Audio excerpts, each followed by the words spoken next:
Hey, what's up, Chigal Selector? Back at it again. Today we're going to talk about the fight that just happened between Jake Paul and Tyron Woodley. First and foremost, I'd like to say congratulations to Jake Paul for the split decision victory in a controversial split decision because I don't know what those judges were seeing, but Jake Paul was able to manage to get the victory in a interesting bout to say the least. This is probably the first time we've seen Jake Paul go through some adversity in his boxing career. Adversity any of us have seen from Jake Paul. So it was a good fight overall. I thought Jake Paul did enough to win the fight. I think Tyron Woodley was a little bit too much on cruise control. I thought he was on too much cruise control. So we're going to go into the fight right now. Basically, first round, Jake Paul, he was just he was the more active fighter. He was the one throwing more punches and whatnot. Tyron Woodley was kind of, I guess, trying to get a feel out. So Jake Paul won that round. Second round comes, Jake Paul's, applying more pressure. He's putting in more work. He's getting more punches in. And he wins that round. He wins that round too. He wins that second round. Boom, Jake Paul. Third round, Jake Paul's continuing to do what he's doing. Tyron Woodley's throwing shots, but he's not throwing any combinations. He's throwing one punch and just kind of moving back, or just one punch. And Tyron Woodley's fighting not to get knocked out. I've seen that before in boxing. I've seen that style before where you have boxers that are doing enough just so they can't get knocked out. They don't want to get embarrassed. They're not trying to get put on a meme. They're not trying to get no viral moment, where the whole world is talking about it. The whole world is going crazy about it. So Tyron Woodley was throwing one punches. He was picking it up, but Jake Paul was still controlling him. Fourth round comes. Boom. Tyron Woodley, Jake Paul has no stamina. He needs to get on the track and run some miles or kilometers or whatever. But he needs to go out there. He needs to hit the track, maybe do the road work, go out there and run. He's on the island of Puerto Rico.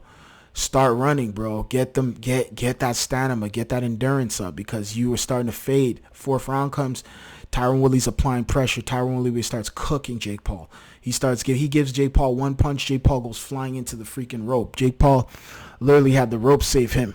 He was in trouble, man. He was in trouble. Tyron Woodley was about to pull the upset. And then boom, Tyron Woodley got him. For fourth round, Tyron was the more active fighter. Jake Paul was fading. Fifth round comes. I have Jake Paul starting to pick it up some more. Tyron Woodley's throwing punches, but the problem with Tyron Woodley is he throws one punch, no combos.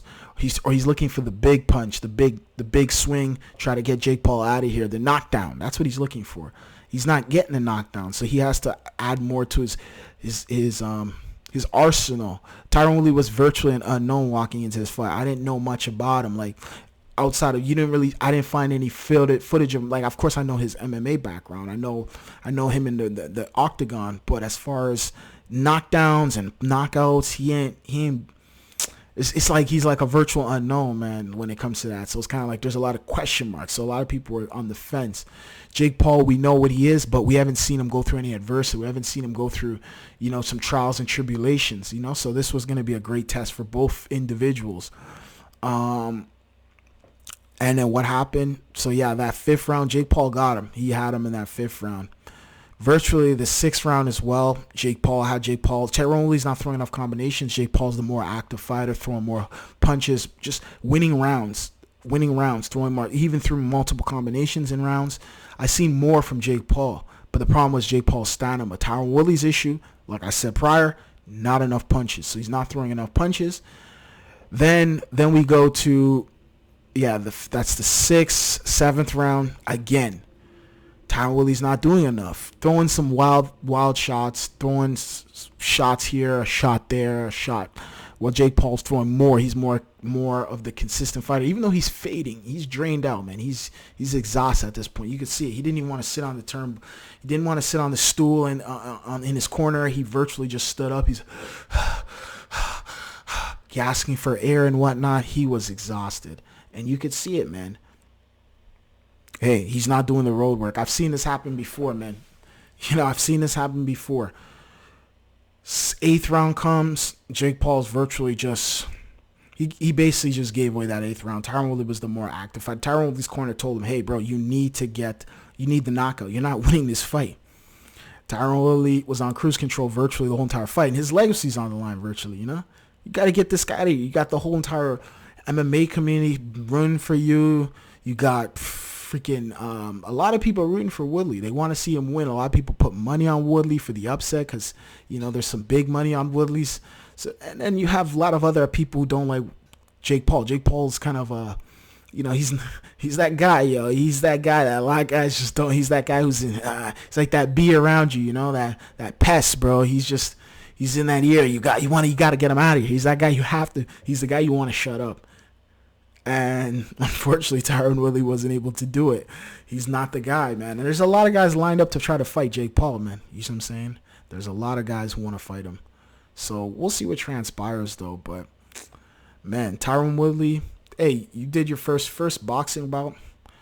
Kudos to you. No knock on you. You didn't really get no damage. I would love to have seen him put in more work in the fight, like be more of he was aggressive, but put it up to an extra notch.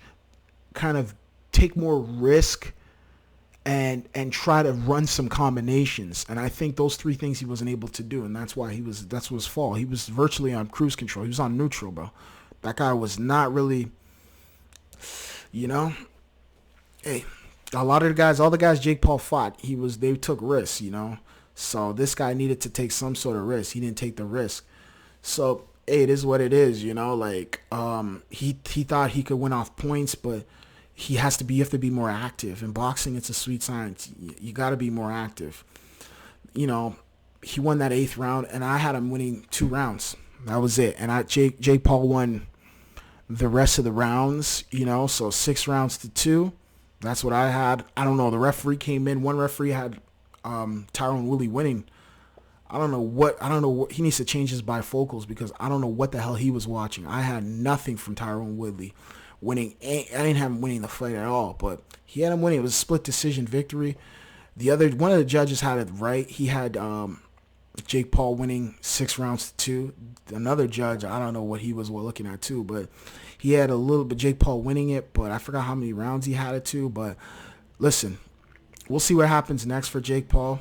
There's a long list of guys who want to get him out of here. Some NFL guys, some NBA players that want Jake Paul. There's a lot of MMA guys that want to get this guy out of here.